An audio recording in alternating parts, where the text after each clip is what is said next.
Today is June 2nd of 2020. Time approximately 12:36 in the afternoon. What I'm bringing to the world is this. You have 4 officers in regard to the George Floyd incident. One officer is the actual officer who perpetrated the injury that caused the loss of life, while 4 additional officers sat around and did absolutely nothing. This makes them accomplices to the incident that resulted in death, meaning they watched this man die. They should be charged with the incident, as if someone else who was committing a robbery and had 4 other individuals in the car with them during that robbery, they too would be considered robbers and murderers and be equally charged.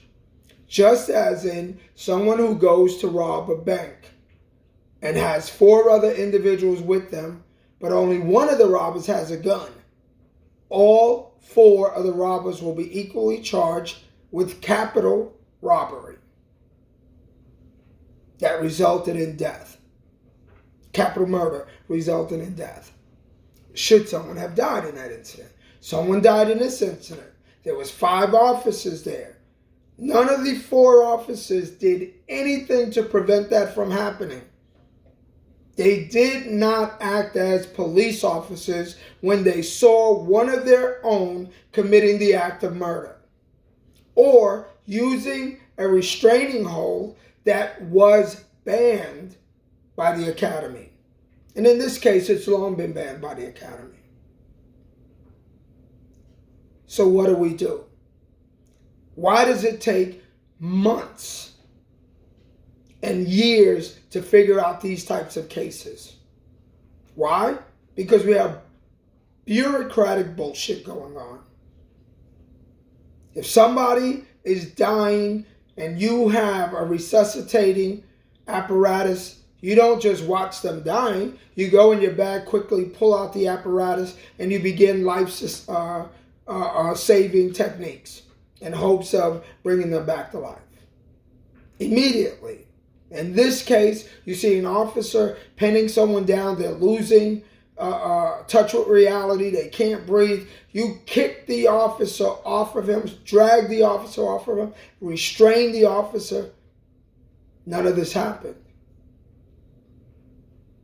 So, okay, now people take to the streets because they believe that in the event that I am screaming out loud, you still won't hear me. But when I am physically touching stuff, when I am physically destroying other people's stuff, mainly the conglomerates, people will start listening. Because those are dollars that come into the community, and the representatives are there to ensure that dollars come in the community by these large corporations. And when they are affected, people begin to want to talk to make a difference. When that CNN journalist was arrested on TV, and the officer had a total disregard of his powers and did absolutely nothing to work the situation out with somebody who was there to cover the news. He was not a participating protester. He showed his ID, but there's a flagrant disregard because he's a man of color. But I don't look at the color line. I think that it's time that we stop looking at the color line. There are a lot of children and young adults who are more active politically than a lot of people of color. So let's look at us from this point on as a whole. Because no man, no matter what his color is, has any right being on the ground with a cop's knee in his neck to the point of death. I repeat, no man of any color. Anytime you see my videos, they will always represent all of the people, not some of the people. I understand yesterday. I understand the atrocities of yesterday. But I am living here today with my people collectively. And those people that stepped out, those brown and yellow and white and red and purple hair, green hair, gay, straight, all in between, have come out to represent. I commend you. I understand why some people, I'm not saying that I choose to destroy stuff, but I understand why it's done. Because that president would not have gotten out of that box had nothing been destroyed. We're not like that journalist who has the president of CNN to make a phone call to the governor to get him out of jail unabridged.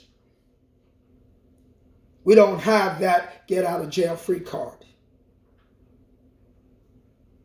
The reality is it's time for people to start taking control of what and where and how things are done collectively. If we stand in the millions, we have a large body. We have a large voice. We have a platform to stand on.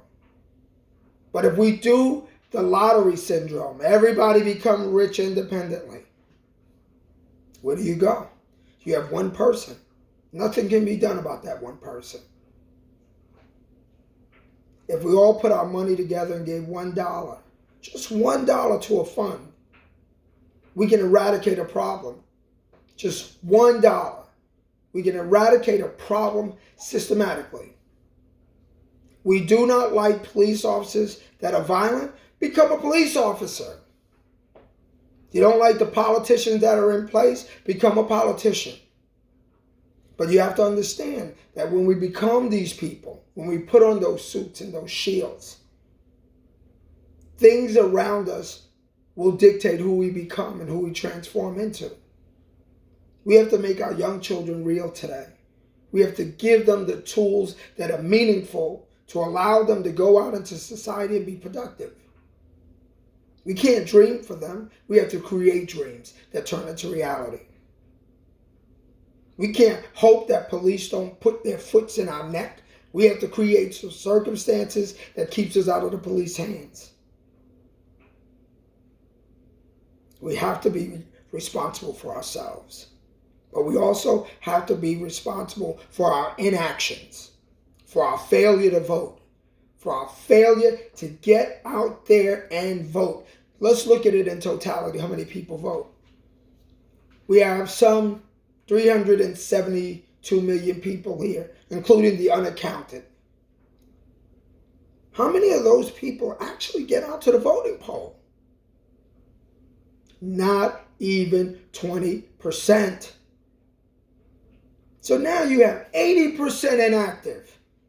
How much of that can we get? Because we're going to divide those few people that do vote against the Trump campaign. So all we have to do is lose by a small margin and he wins. Or someone else like him wins. We have to get out and vote. We have the numbers. The younger white generation, let me tell you something. They are so colorlineless. Because times change, music change, people like things. I've seen so many white kids listen to the hip hop swearing that they were black when I looked at the back of them. They turn around, they're white as day. But their minds, their hearts, their spirits, their souls are ultra humanitarians. So let's not talk about the color line no more.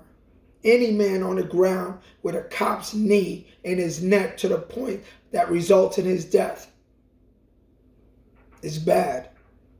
Let us not create division amongst racial lines anymore. That will get rid of the Aryan Brotherhood and all the rest of them. Let them be to themselves. Let them be to themselves. I say if we have a country that says each one can be who they want to be, then let them be who they want to be. We can't say that somebody can be who they want to be and really don't mean it. But let us be who we need to be, because we're larger.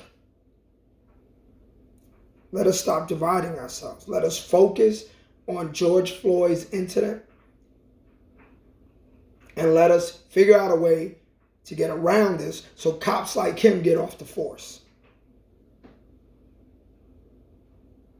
The only way that we control that is to get out there in numbers and effectuate change.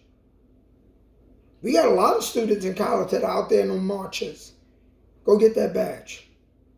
Go get that badge. Bring that tenacity to the law enforcement world.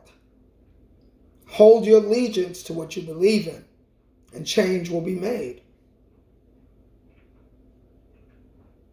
Everyone that believes they have power also believes in collectivity. This year, let us get out there and vote. If your political party is non-disclosed, change it. Take a party so that you can vote across the board in other elections. If you don't, you can only vote in those elections that are primary. Change your ballot from independent so that your voice can be heard across the board. Let us have marches of unification where we get out there and we show the numbers that we can get together across the color spectrum. And let us get together just for the purpose of unity. Just for the purpose of showing them that we could get together and we could do this when we want to do it. You want to bring change? That's how you bring change. Look at each other. Look at the person next to you. Ask yourself, how was their day? Where did they come from? What did they see?